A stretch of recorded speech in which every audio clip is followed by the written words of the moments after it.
కనికరము కలిగిన నమ్మకమైన సత్యమైన దేవాని పాదములకి స్తోత్రాలు. కృప కలిగిన నామలో ఇంతవరకు కనికరించిన దేవుడు నీ నమ్మకమైన సత్యమైన నామాన్ని బట్టి అన్ని నామముల కంటే ఉన్నతముగా చింపబడిన పూజనీయమైన నామాన్ని బట్టి నీకు వందనాలు, స్తుతులు, స్తోత్రాలు చెల్లించుకుంటున్నాం. నీ వాక్యము ఎంత గొప్పదో, నీ వాక్యము ఎంత శ్రేష్టమైనదో, నీ వాక్యం ఎలా బలపరుస్తుందో, నీ వాక్యం ఎలా అర్థంగా పనిచేస్తుందో, ఎలా పనిచేస్తుందో, నీ వాక్యమున దుష్టత్వాన్ని గ్రహించేటువంటి దీపంలాగా ఉందో, అగ్నిలాగా ఉందో ప్రభా, వీటన్నిటినీ ప్రభా నీ వాక్యములో ధ్యానించడానికి, నీ ఆజ్ఞను పాలించడానికి, నీ మాటలను హృదయంలో పెట్టుకోవడానికి ప్రభా, వాటిని బట్టి అనుసరించి నడుచుకోవడానికి కావలసిన కృప దయచేసే దేవుడు గనుక నీ వాక్యమును ధారాళముగా మా మధ్య బయలుపరచండి. మట్టి ఘటానికి మహిమైశ్వర్యాన్ని ఉంచిన దేవుడవై ప్రభా తండ్రి, పరమందాసీనుడైన దేవుడుగా ఉండి ప్రభా నీ దక్షిణహస్త బలాన్ని బట్టి మా కొరకై ప్రభా నీ యొక్క ప్రభా శ్రేష్టమైన లేఖన భాగములు విడుదల చేయమని నీ సన్నిధిలో సాగిలు పడుతూ ఆత్మచేత వ్రాయించావు, అదే ఆత్మచేత వివరించమని నీ సన్నిధిలో సాగిలు పడుతూ తెచ్చిన బిడ్డలను బట్టి వందనాలు. ఇంకా నువ్వు రావలసిన వారు ఎవరైనా ఉంటే త్వరగా రావడానికి సహాయం చేయమని యేసయ్య శ్రేష్టమైన నామములో స్తుతించి ప్రార్థించి వేడుకుంటున్నాను పరమ తండ్రి, ఆమేన్. మనం చూసుకున్నాం, కుమారి అనే దాని దగ్గర కొంత ధ్యానించాం. కుమారి అనేటువంటి బోయసు తండ్రిలాగా కుమారి అని కూడా సంబోధిస్తున్నాడు, కాబోయే భర్త. ఇక్కడ ఉన్నటువంటి సంబంధం తండ్రికి కుమార్తెకు ఉన్నటువంటి బంధం, అనుబంధం, సంబంధం కనపడతా ఉంది అని చూసుకున్నాం. ఈ కుమారుని గురించి, కుమారి అనేటువంటి మాట సామెతల గ్రంథం 12:25, సామెతలు 12:25 ఒకసారి చూసుకున్నాం. అయినా ఒకటి మననం చేసుకున్నాం. సామెతలు 12:25 12:25 ఏమంటున్నాడు ఇక్కడ? ఒకని హృదయములోని విచారము దాని కృంగజేయును, దయగల మాట వాని సంతోషం. ఒకని హృదయంలో విచారం ఉంటే వాణ్ణి కృంగజేస్తుంది. ఒకని హృదయంలో విచారం ఉంటే, బాధ ఉంటే అతనిని కృంగజేసి ముఖమంతా వికారముగా చేసి బాధతో నమిలేసి నలిపేసి ఎంతగానో కృంగిన వాడిగా చేసేటువంటి పరిస్థితి ఉంది విచారం, ఆలోచన. దయగల మాట దాన్ని సంతోషపెట్టను, దయగలిగిన మాట సంతోషపెడుతుంది. ఈ అమ్మాయి కుమారి అంటానికి అర్హత లేదు. ఎందుకంటే యజమానుడు ఈయన, యజమానుడి కింద పనివాడు ఉన్నాడు,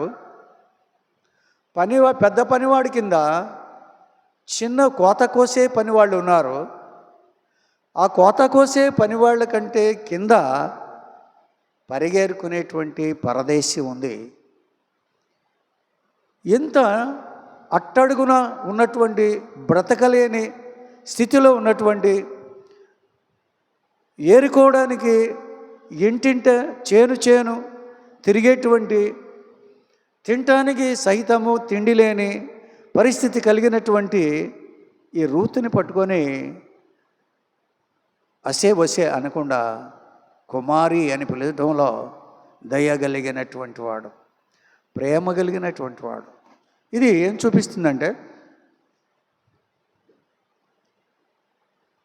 తండ్రికి కుమార్తె, మిమ్మలను కుమారులని కుమార్తెలని పిలుస్తానంటున్నాడు. చూడండి, యెషయా గ్రంథం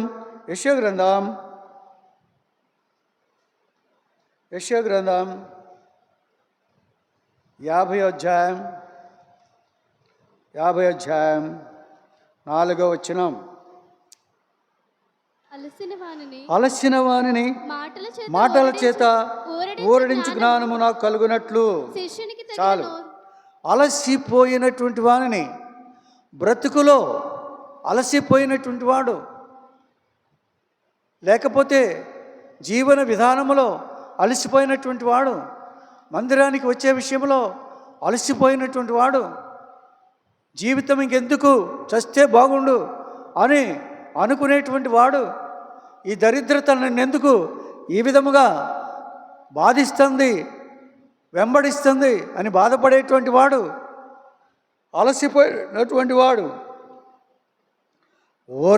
ఊరడించబడతాడు. దేనివల్ల? మాటల చేత.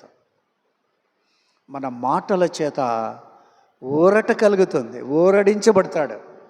అలసిపోయిన వానిని మాటల చేత ఊరడించు, ఆ జ్ఞానము నాకు కలుగునట్లుగా. అది మనకు కావాలి.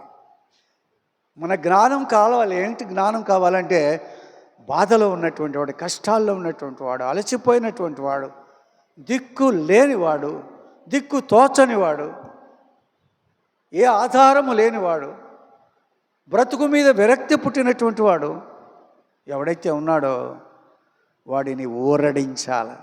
బాబు బాధపడక, మనకి దేవుడు ఉన్నాడు, పర్వాలేదు. అన్ని కష్టాలను తీర్చగలిగిన దేవుడు ఒకడు ఉన్నాడు. అన్నిటిలో సహకారిగా ఉండేటువంటి దేవుడు ఉన్నాడు. ప్రస్తుతానికి అది కష్టం అనిపించవచ్చు, కానీ మున్ముందు నీకు దేవుడు ఆశీర్వాదం ఉంది అని చెప్పగలిగినటువంటి, ఊరడించేటువంటి మాటలు, జ్ఞానము కలిగినటువంటి వాడు కావాలి మనకి. ఆ మాటలు బోయేజ్ మాట్లాడుతున్నాడు. ఆవిడని, రూతుని పట్టుకొని అమ్మా కుమారి అంటున్నాడు. మాటల చేత ఊరడించేటువంటి జ్ఞానమునకు కలుగునట్లు. తర్వాత యెహోవా నాకు దయచేసి ఉన్నాడు. శిష్యునికి తగిన నోరు యెహోవా నాకు దయచేసి ఉన్నాడు. శిష్యుడు ఎలా ఉండాలి? గురువు ఎలా ఉండాలి? అలాంటి తగిన నోరు ఉండాలి. శిష్యుడు ఎలా ఉండాలి? గురువు దగ్గర తగ్గించుకొని ఉండాలి, వినయముగా ఉండాలి, విధేయతగా ఉండాలి. గురువు గారి దగ్గర ఉన్నటువంటిదంతా కూడా లాగేసుకోవాలని చూడాలి. నేను తుమ్మపాల్లో ఉన్నప్పుడు ఒక కుర్రోడు ఉన్నాడు. He is very much interested towards the education. ఎడ్యుకేషన్లో నేర్చుకోవాలని చాలా ఇంట్రెస్ట్ ఆడికి. నేను నిద్రపోతున్నాను, నేను ఎప్పుడు లేస్తానా అని మంచం తలగడ దగ్గర కూర్చున్నాడు. వాడికి ఒక లెక్క అర్థం కాలేదు, కూర్చున్నాడు. నేను మామూలుగానే లేచా. అలా లేచి కళ్ళు నులుముకొని మెలకువతో ఉన్నప్పుడు వెనక నుంచి స్వరం, మాస్టారు ఈ లెక్కగా అర్థం కాలేదండి అన్నాడు.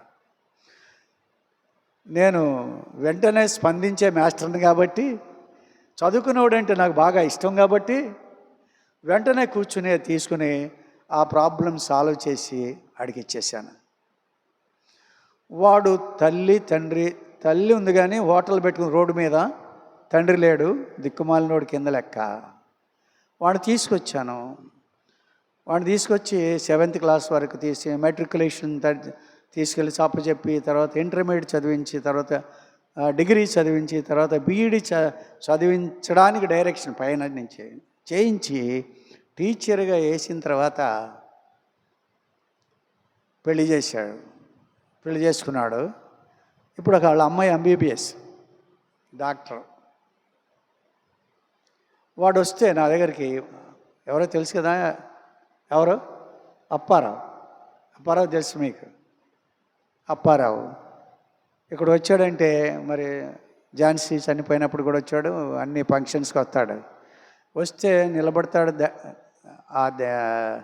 ఆ తలుపు పట్టుకొని నిలబడతాడు, కానీ కూర్చోరా అంటే కూర్చోడు. ఆ టీచరు ఇంకా కొన్నాళ్ళుగా రిటైర్ అయిపోతాడు. ఆ స్థితిలో ఉన్న, స్థాయిలో ఉన్న వాళ్ళ పాపకి ఉద్యోగం అదే పెళ్లి చేసేటప్పుడు వాళ్ళ ఫ్రెండ్స్ అందరినీ, ఆ పిల్ల ఫ్రెండ్స్ అందరినీ పిలిపించి, నేను లోపలికి ప్రవేశించగానే ఆ పిల్లలందరూ వచ్చి నా కాళ్ళ మీద పడ్డారు. ఏంట్రా ఇది, ఏదైనా మంత్రి గారు వచ్చినట్లు అంటే ఇదంతా మేము మూలంగానే అండి. ఈ స్థితిలో జరుగుతుందంటే అది కేవలం మేము మూలంగానే. అది చాలురా కృతజ్ఞత, నాకు ఇంకేం అక్కర్లేదు, కృతజ్ఞత అది చాలు నాకు అని చెప్పాను. శిష్యుడు ఎలా ఉండాలి, గురువుకి శిష్యుడు ఎలా ఉండాలి ఉన్నాడు. శిష్యునికి తగిన నోరు యెహోవా నాకు దయచేయచ్చు. శిష్యుడికి గురువుకి మధ్య వ్యత్యాసం ఉండాలి. ఇది రివర్స్. మన ప్రభువులో శిష్యుల పాదాలన్నీ కడిగాడు ఆయన. ఆయన ఏం చేశాడు? ఎందుకు అడిగాడు చెప్పండి? శిష్యుల పాదాలు మురిగ్గా అని కడిగాడా? శిష్యుల యొక్క పాదాలు మంచి కాదని కడిగాడా? ఎందుకు అడిగాడు ప్రభు శిష్యుల యొక్క పాదాలు?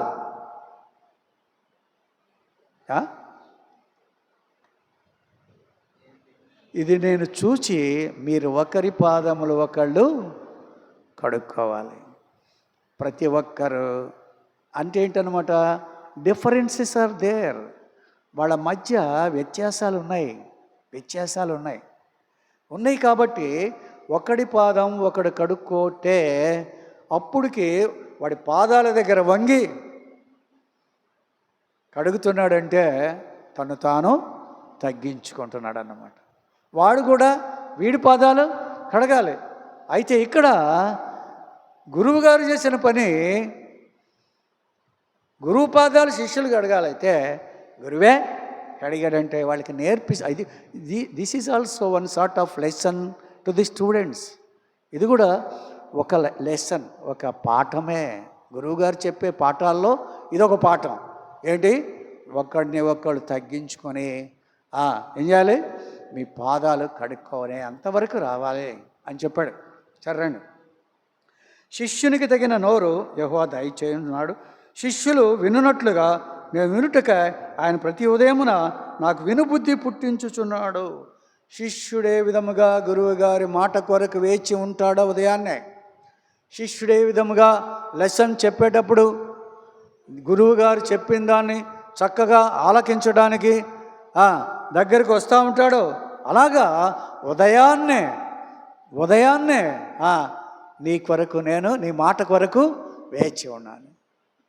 ఇది ఎవరికి తెలుస్తుందంటే పొద్దున్నే లేచి బైబిల్ చదువుకునేటువంటి వాళ్ళకి తెలుస్తుంది. ఆయన స్వరం ఏంటో మనకి తెలుస్తుంది, ఆయన మాట ఏంటో మనకి తెలుస్తుంది. అందుకనే 63వ కీర్తనలో అంటాడు, అండి 63వ కీర్తన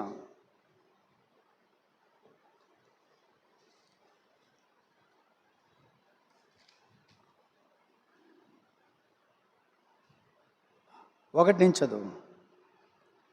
దేవా నా దేవుడవు నీవే, వేకువనే నిన్ను వెతుకుదును. ఎప్పుడు? వేకువనే నిన్ను వెతుకుతా. నేను పొద్దున్నే లేచి వెతుక్కునేది ఏంటంటే ఏంటి? టిఫిన్ కాదు, టీ కాదు, వేకువనే నిన్ను వెతుకుతాను. నువ్వు ఎక్కడ దొరుకుతావు నాకు? ఆయన ఎక్కడ దొరుకుతాడు మనకి? వాక్యములో దొరుకుతాడు.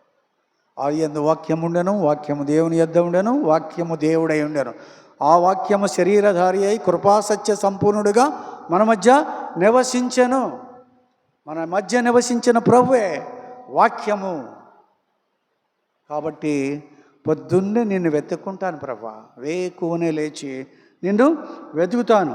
పరిశుద్ధాలయమందు నేను ఎంతో ఆశతో నీ తట్టు కనిపెట్టి ఉన్నాను.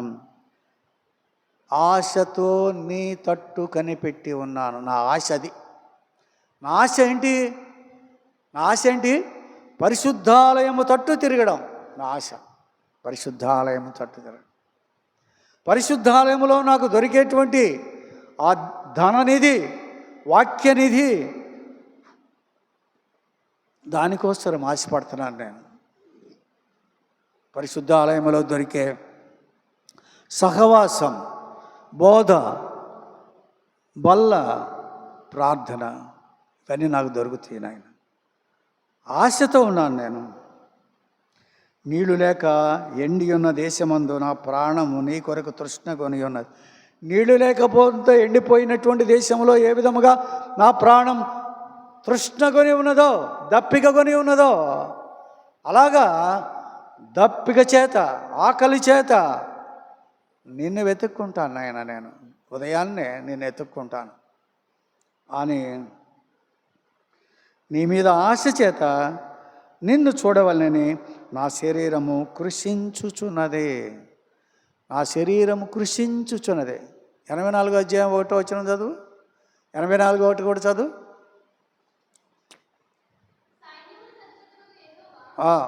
నివాసములు ఎంత రమ్యములు, యెహోవా మందిర ఆవరణములను చూడవలెనని నా ప్రాణము ఎంతో ఆశపడుచున్నది. అది సొమ్మసిల్లుచున్నది. జీవము గల దేవుని దర్శించుటకు నా హృదయమును నా శరీరమును ఆనందముతో కేకలు వేయుచున్నవి.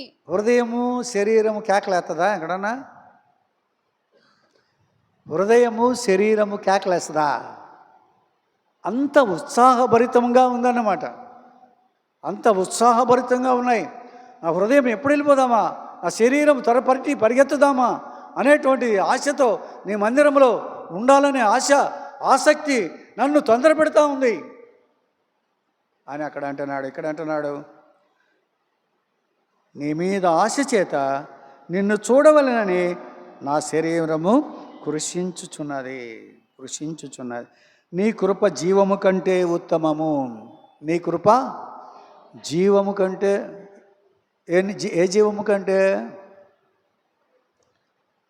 నిత్య జీవము కంటేనా? జీవము కంటే, జీవితము కంటే. నీ కృప నా ప్రాణము కంటే, నా జీవము కంటే, నా జీవితము కంటే ఉత్తమమైనది నీ కృప. నీ కృప లేకపోతే నేను ఏమైపోతాను నాయన. అపోస్తలుడైన పౌలు ఏమన్నాడు? ప్రభువా ప్రభువా అని ముమ్మారు ప్రార్థన చేశారు. నా ముళ్ళు తీసేయనైనా, ఈ నా ముళ్ళు తీసేయంటే నా కృప నీకు చాలు, అది అలా ఉండనై అన్నాడు. దేవుడు ఏమన్నాడు? నీ ముళ్ళు నీలోనే ఉండనై, నా కృప నీకు చాలు, అది ఉంటో నీకు మంచిది. నేను హెచ్చిపోకుండా, రెచ్చిపోకుండా ఒక బాధ నాకు కలిగి ఉండడం మేలు అది. కాబట్టి ఆ విధముగా నీ కృప జీవము కంటే ఉత్తమమైనది. దీని గురించి తర్వాత ఎప్పుడైనా ఒకసారి మాట్లాడుకుందాం రండి.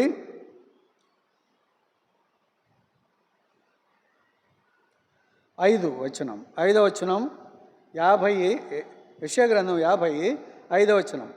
ప్రభువు యెహోవా నా చెవికి వినుబుద్ధి పుట్టింపగా నేను ఆయన మీద తిరుగుబాటు చేయలేదు. వినుబుద్ధి పుట్టింపగా, వినకుండా దూరం అయిపోతే తిరుగుబాటు చేస్తాం. వినబుద్ధి పుట్టించాడు కాబట్టి, విన్నాను కాబట్టి, ఆ విన్నదానిని మనస్సులో ఉంచుకున్నాను కాబట్టి తిరుగుబాటు చేయలేదు. వాక్యము మనలో ఉంటే, ఇందాక పాడుకున్న పాట, వాక్యము మనలో ఉంటే తిరుగుబాటుతనం ఉండదు, దేవుని మీద తిరుగుబాటు ఉండదు అని చెప్తున్నాడు. వినకుండా నేను తొలగిపోలేదు కాబట్టి వినేటువంటి మనస్సు. ఆదివారం ఎంతమంది వస్తారు మనకి? మరి ఎందుకని రారు? బైబిల్ స్టడీకి ఎందుకు రారు? ప్రార్థనకి ఎందుకు రారు? వారి విశ్వాస పరిపక్వ దశ, వారి విశ్వాసము పరిపూర్ణముగా చేయబడడానికి వాళ్ళు ఆశ ఉండాలి. అన్నిటి వెళ్ళాల్సిందే. ఎన్ని పనులు ఉన్నావండి, ఏ పనున్నా ఉండని అవతల పారేసి జీవము కలిగిన దేవుని వాక్యమును భద్రపరచుకోవడానికి, వినడానికి ఆశపడేటువంటి, తృష్ణ కలిగినటువంటి, కోరిక కలిగినటువంటి ప్రాణముగా దుప్పి నీటి వాగుల కొరకు ఆశపడినట్లుగా ప్రభువా నా ప్రాణము నీ కొరకు తృష్ణగొనుచున్నది. దుప్పి ఎలాగా నీటి వాగుల దగ్గరికి వెళ్ళి పరిగెత్తుకుంటూ వెళ్తుందో ఆ విధంగా నీ మందిరానికి నేను పరిగెత్తుకుంటూ వస్తా. ఎక్కడ వాక్యం ఉంటే అక్కడ. కొన్నాళ్ళు రాబోతున్నాయి, కొన్ని దినాలు ఎక్కడ దొరకదు వాక్యం, ఎక్కడ దొరకదు. అది కూడా నిర్మలమైన వాక్యము తక్కువ, కొరత. నిర్మలమైన కల్తీ లేనటువంటి, లేకపోతే కలగా పులగం లేనటువంటి వాక్యం దొరకటం కష్టం. వాక్యాన్ని కొనుక్కునే దినాలు వస్తున్నాయి. మనకి సమృద్ధి అయినటువంటి వాక్యం వస్తుంటే మనకి ఆశ ఆసక్తి లేకనటువంటి అలా ఉండకూడదు. కాబట్టి మనం ఏ విధము చేతనైనా దేవుని వాక్యాన్ని వినాలి. అలాంటి దయగలిగిన మాట ఎవరి దగ్గర ఉంది? బోయజ్ దగ్గర ఉంది. చక్కని మాట. కుమారి అన్నాడు. ఇంకోటి కొలసి 3 17 కొలసి 3:17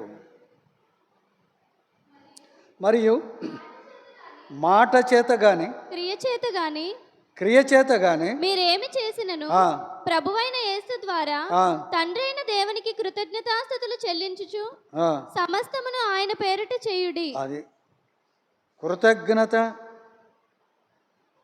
తండ్రికి కుమారుడికి చెల్లిస్తూ సమస్తం ఆయన పేరిట చేయండి. ఏది మాట కానీ క్రియ కానీ.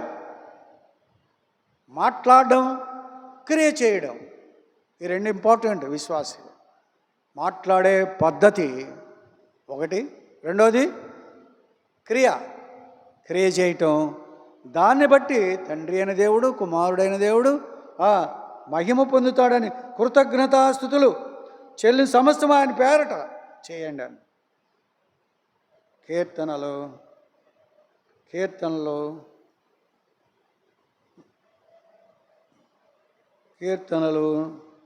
45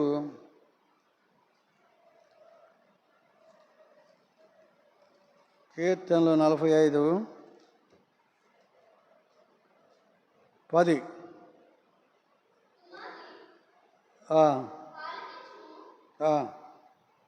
ఆలోచించి చెవియొగ్గుము ఆగు. నీ స్వజనమును ఇక్కడ అంటాడు 2 నరుల కంటే నీవు అతి సుందరుడివై ఉన్నావు. నీ పెదవుల మీద దయారసం పోయబడి ఉన్నది. అది ఉండాలి. పెదవుల మీద ఏముండాలి? దయారసం ఉండాలి. పెదవుల మీద దయారసం ఉంటుంది, కానీ పెదవుల కింద సర్పవిషం ఉంటుంది. పెదవుల మీద దయారసం ఉంటుంది, పెదవుల కింద సర్ప విషయం ఉంటుంది. రెండు ఉంటాయి. నాలుక ఎలాంటిది అన్నాడు? నిరర్గళమైన దుష్టత్వము అన్నాడు. అగ్ని చిచ్చు పెడుతుంది అన్నాడు. కాబట్టి నాలుక విషయంలో మనము ఎంతగానో మరి పెదవుల మీద దయారసము పోయబడి ఉంది. ఇక్కడ ఉన్నటువంటి దయారసం ఏంటంటే ప్రభు బోయిజ్ అంటున్నాడు, కుమారి. పని మనిషితో అంటున్నాడు, కుమారి అంటున్నాడు. దయారసం పోయబడినటువంటిదిగా మనం చూస్తాము. కాబట్టి ఆ విధముగా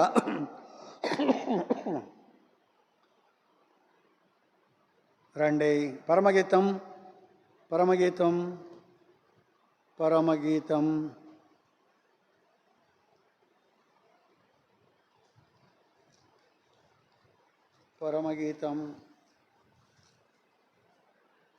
4:9 నా సహోదరి ప్రాణేశ్వరి నీవు నా హృదయమును వశపరుచుకొంటివి. ఎవరు అంటున్నారు ఈ మాట? సొలొమోను రాజు అంటున్నాడు. ఎవరితో? షూలమ్మితో అంటున్నాడు. షూలమ్మతి. మొన్న చెప్పాను, ఒకసారి చెప్పేటప్పుడే చెప్పాను. ఒకటి ఏమన్నాడు? బోయజు రూతు భార్యాభర్తల సంబంధం ఉంది. బోయజ్కి రూతుకి భార్యాభర్తల సంబంధం ఉంది. యేసు ప్రభువుకి సంఘానికి భార్యాభర్తల సంబంధం ఉంది. పరమగీతంలో ఉన్నటువంటి సొలొమోను రాజుకి షూలమ్మితికి భార్యాభర్తల సంబంధం ఉంది. ఈ పవిత్రమైన బంధం. అందుకన్నాడు నా సహోదరి అన్నాడు. భార్యను పట్టుకుని సహోదరి అంటాడా? సహోదరు అంటాడు. సహోదరి ప్రాణేశ్వరి. ప్రాణేశ్వరి అంటే ఏంటి? నా ప్రాణానికి ఈశ్వరి. నా ప్రాణేశ్వరి, నీవు నా హృదయమును వశపరుచుకుంటివి. అది నా హృదయమును వశపరుచుకుంటివి. అక్కడ అంటాడు, కుమారి ఆలకించు, ఆలోచించు, చెవియొగ్గు. తర్వాత నీ బంధువులను, నీ తండ్రి ఇంటిని మరువము. నీ రాజు నీ ప్రభువు అతడు నీ సౌందర్యమును కోరినవాడు. నీ రాజు నీ సౌందర్యమును కోరినవాడు. అతనికి నమస్కరించుము. అతనికి నమస్కరించు అంటున్నాడు.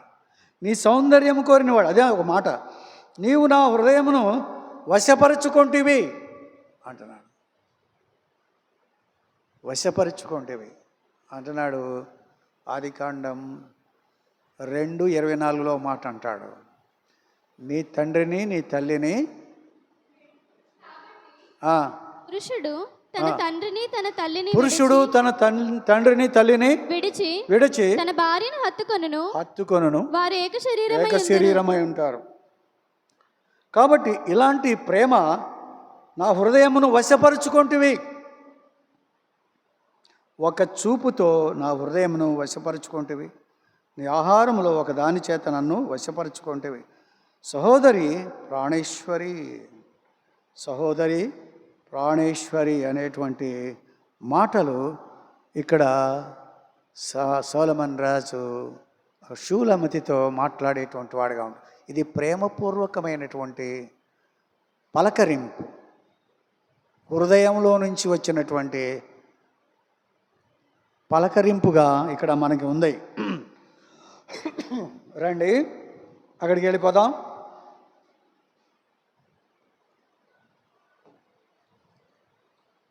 రూతు గ్రంథానికి రండి.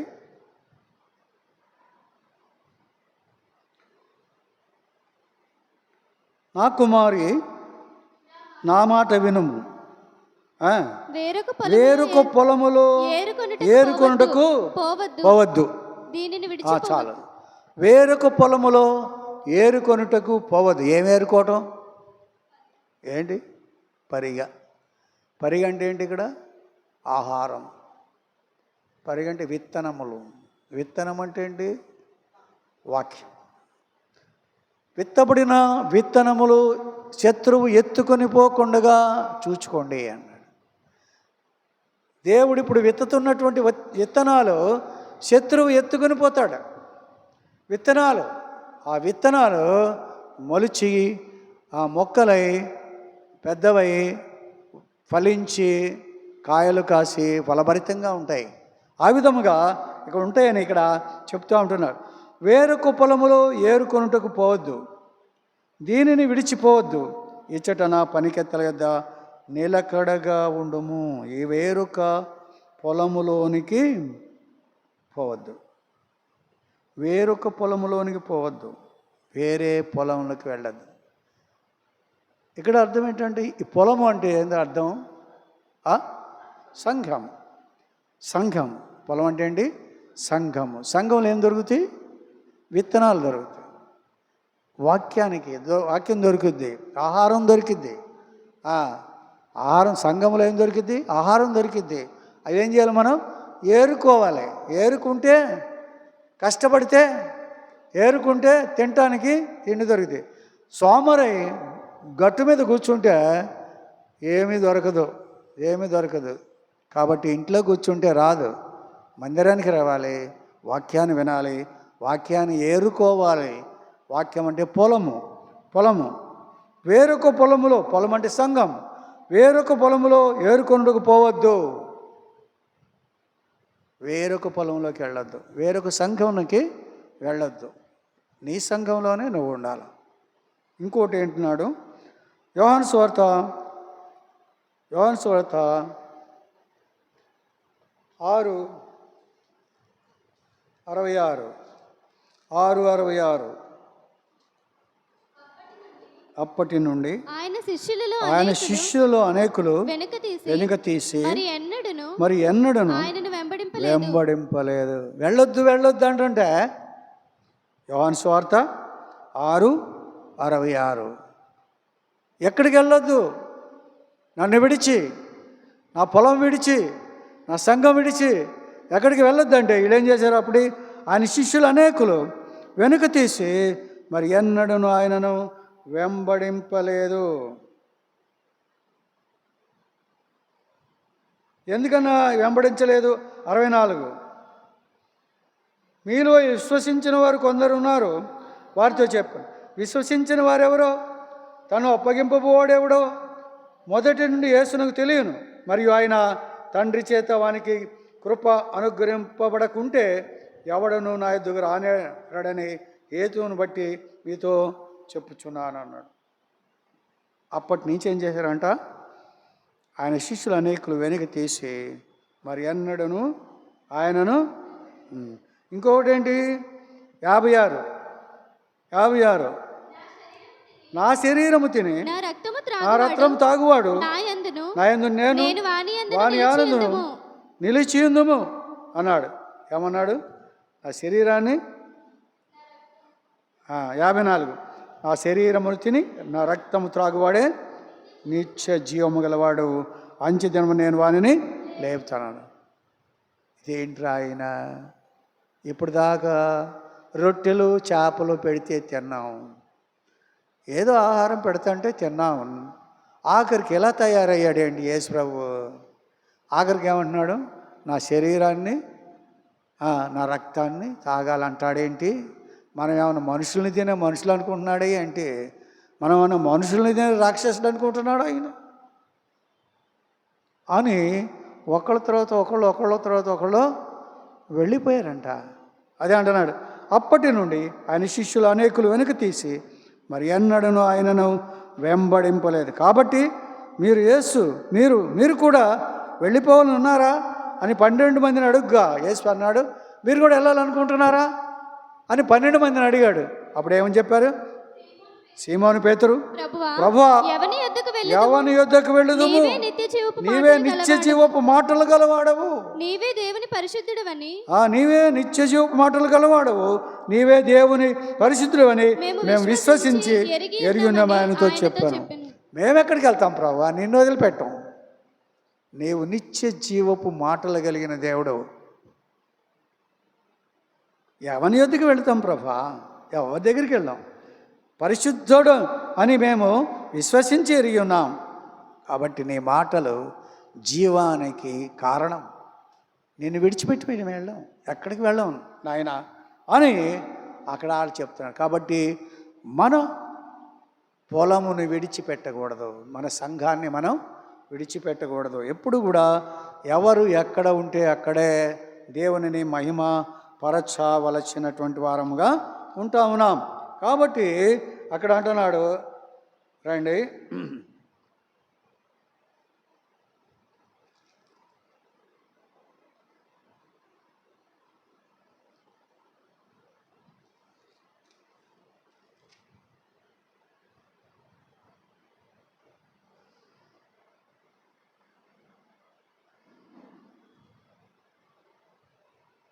లూకాసు వార్త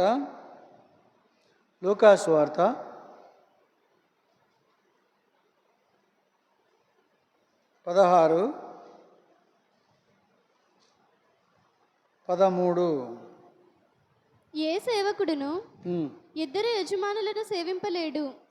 వాడు ఒకని ద్వేషించి ఒకని ప్రేమించును, లేక ఒకని అనుసరించి ఒకని తృణీకరించును. మీరు దేవునిని సిరిని సేవింపలేరని చెప్పాను. అది ఇక్కడ ఏమంటున్నాడు? ఇక్కడి నుంచి వెళ్ళిపోతున్నాం అంటే ఇంకో దాన్ని ప్రేమిస్తున్నాం అన్నమాట. ఇక్కడి నుంచి వెళ్ళిపోతున్నాం అంటే ఇంకో దాన్ని ప్రేమిస్తున్నాం అన్నమాట. అంటున్నాడు, ఏ సేవకుడు ఇద్దరు యజమానులకు సేవింపలేడు. అటు లోకంలోనన్నా ఉంటాడు, ఇటు సంఘంలోనన్నా ఉంటాడు. రెండిటి మధ్య ఉండలేడు. కాబట్టి రెండి మధ్య ఉండలేడు. ఒకరిని ద్వేషించి ఒకరిని ప్రేమించు, లేక ఒకరిని అనుసరించి ఒకరిని తృణీకరించు. మీరు దేవునికిని సిరికిని సేవింపలేరని చెప్పాను. అటు దేవుడినన్నా ఇటు సిరినన్నా. సిరి అంటే ఆస్తి. సిరి అంటే ధనం. దేవునికన్నా దాసులు అవుతారు, లేకపోతే ధనానికన్నా దాసులు అవుతారు. ధనం ఇక్కడ ఉండేది, ఈ లోకంలో ఉండేది ధనం. పరలోక ధనము కొరకు ప్రయాసపడండి. అక్కడ చిమ్మిట కొట్టవు. కాబట్టి దొంగలు వచ్చి దొంగిలేరు. అది ఆ ధనం కావాలి, ఇది కాదు. కాబట్టి అది కావాలా ఇది కావాలా అనే దాన్ని చూస్తే ఇక్కడ ఉన్నటువంటి పరసంబంధమైన వాటిలో నుంచి వెళ్ళొద్దు, బయటికి వెళ్ళొద్దు. ఈ పొలము విడిచి వేరొక పొలములోకి ఏరుకొనుటకు వెళ్ళవద్దు అని చెప్తున్నాడు. ఏ సేవకుడు ఇద్దరు యజమానులకు సేవింపలేడు. వాడు ఒకరిని ద్వేషించి ఒకరిని ప్రేమించును, లేక ఒకరిని అనుసరించి ఒకరిని తృణీకరించును. మీరు దేవునికిని సిరికిని దాసులుగా ఉండలేరు. యూదా ఇస్కారియోతు యూదా అటు సిరిని ఇటు దేవుణ్ణి కూడా చూశాడు. ఆ 12 మందిలో కూర్చునే ఉంటాడు, కానీ మనసంతా అక్కడ ఉంటుంది. 30 వెండి నాణ్యాలకి అమ్మేశాడు. దాని అర్థం ఏంటి? ఇస్కారియోతు యూదాకి కావాల్సింది 30 వెండి నాణ్యాలే. ఇస్కారియోతు యూదా 30 నాణ్యాలకి అమ్మబడ్డాడు. అర్థమవుతుందా? యేసు ప్రభు నమ్మి తీసుకున్నాడు, 30 వెండి నాణ్యాలు తీసుకున్నాడు, ఉరేసుకుని చచ్చాడు. ఈ 30 వెండి నాణ్యాలు ఎవరు తిన్నారు? ఇసిరి పారేశాడు.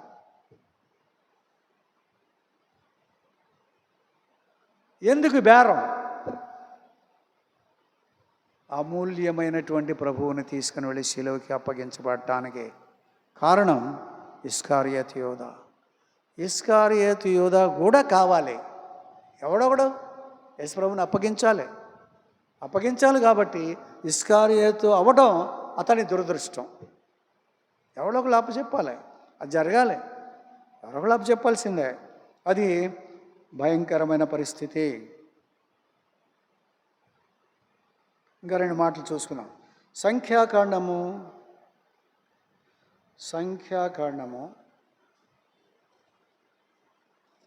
లేవి కాండం తర్వాత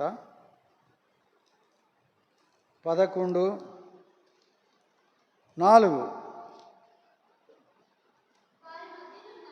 వారి మధ్యనున్న మిశ్రిత జనము మాంసాపేక్ష అధికముగా కనపరచగా ఇశ్రాయేలీయులను మరల ఏడ్చి మాకెవరు మాంసం పెట్టెదరు?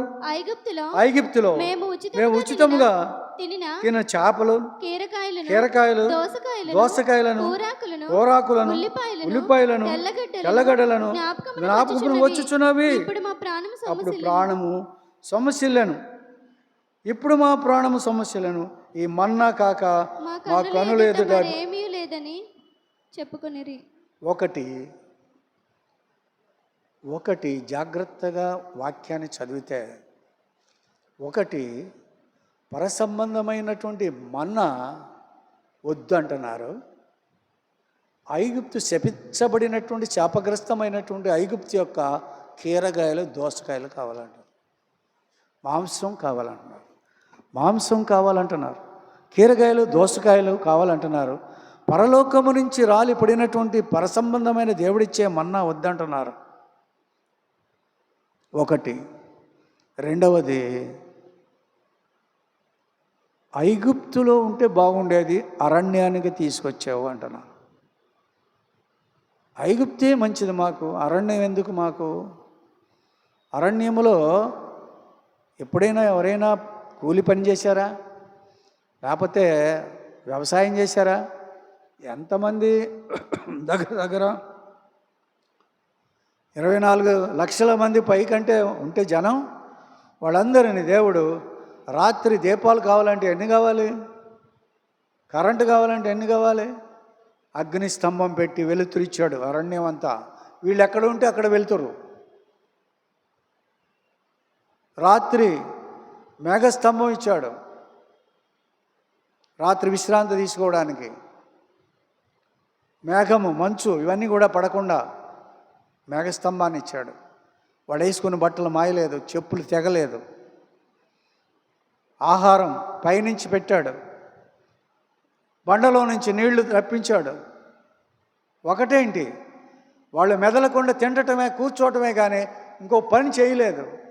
దేవుడు ఆ విధముగా కాపాడితే అంటారు, ఐగుప్తుకి వెళ్తే బాగుండేది, ఐగుప్తు వదిలొచ్చాం, ఇక్కడికి వచ్చాం కానీ బాగులేదు ఇదంతా, అక్కడే ఉంటే బాగుండేది అంటున్నారు. పరలోకం నుంచి వచ్చిన ఆహారం వద్దు కానీ ఐగుప్తులు తిన్న కూరగాయలే బాగున్నాయి అంటాడు. భయంకరమైనటువంటి పరిస్థితిని అక్కడ వాళ్ళు చూసేటువంటి వారుగా,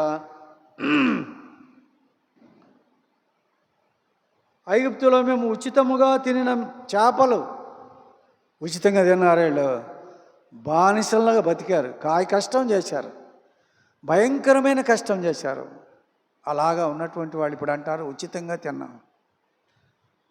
ఇటుకలు తయారు చేస్తే తప్ప, ఇటుకలు తయారు చేయటానికి గడ్డి కూడా ఇవ్వము అని చెప్పినా కూడా ఎక్కడికో తెచ్చుకుని ఇటుకలు తయారు చేస్తే అప్పుడు తిన్నారు. ఉచితముగా తిన్నామని చెప్తున్నాడు ఇక్కడ, తప్పన్నమాట. అలాగా ఉండినటువంటిదిగా మనం చూస్తూ ఉంటున్నాం. 23:9 తీయండి. ఇక్కడే 9, మెట్టల శిఖరముల నుండి అతన్ని చూచుచున్నాను, కొండల నుండి అతన్ని కనుగొనుచున్నాను. ఇదిగో ఆ జనము ఒంటిగా నివసించును, జనములు లెక్కింపబడదు. యాకోబు రేణువులను ఎవరు లెక్కించెదరు? ఇశ్రాయేలు 4వ పాలును ఎవరు లెక్కబెట్టగలరు? నీతిమంతుల మరణం వంటి మరణము నాకు లభించును కాగా.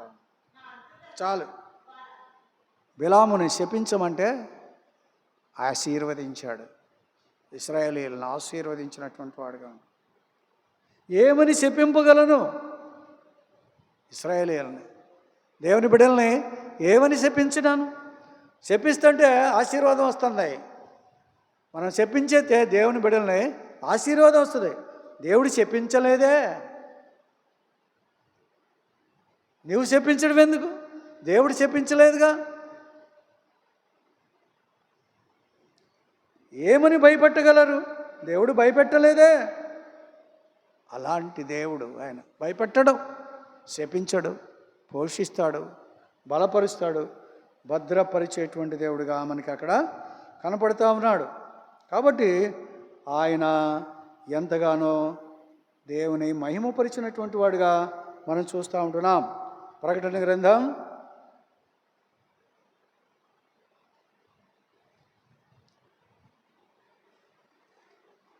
8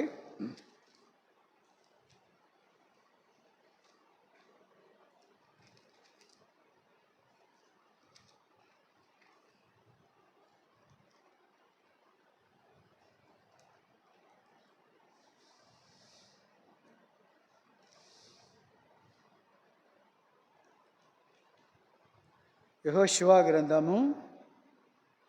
గ్రంథం 5వ అధ్యాయం. యెహోషువ గ్రంథం 5వ అధ్యాయం 12. మరునాడు వారు ఈ దేశపు పంటను తినుచుండగా మన్నా మానిపోయాను. అటు తరువాత ఇశ్రాయేలులకు దొరకకపోయాను. ఈ మన్నా ఏంటి? పొద్దాక మన్నా ఏంటి అన్నారు. ఎప్పుడైతే కనాను దేశంలోకి వెళ్ళిపోయారో అక్కడ పంటలు పండించారు, ఆ పంటలు తింటున్నారు. అక్కడి నుంచి మన్నా ఆగిపోయింది. మన్నా ఆగిపోయిందంటే దేవుడు సిద్ధపరిచిన ఆహారం మన్నా. ఒకటే, మనం కూడా పలావు రోజు తినమంటే తింటామా? తినలేం.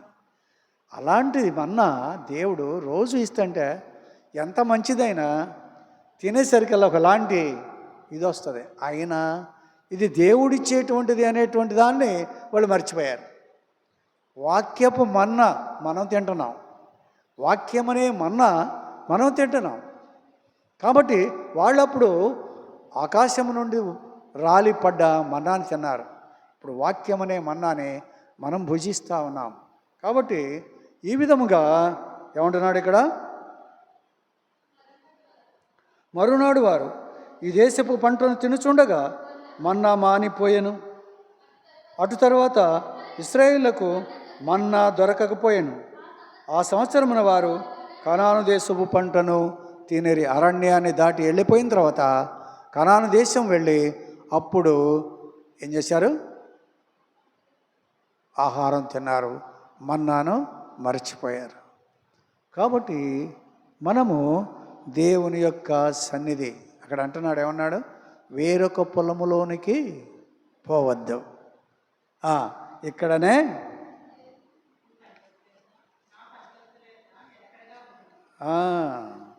ఏమంటున్నాడు?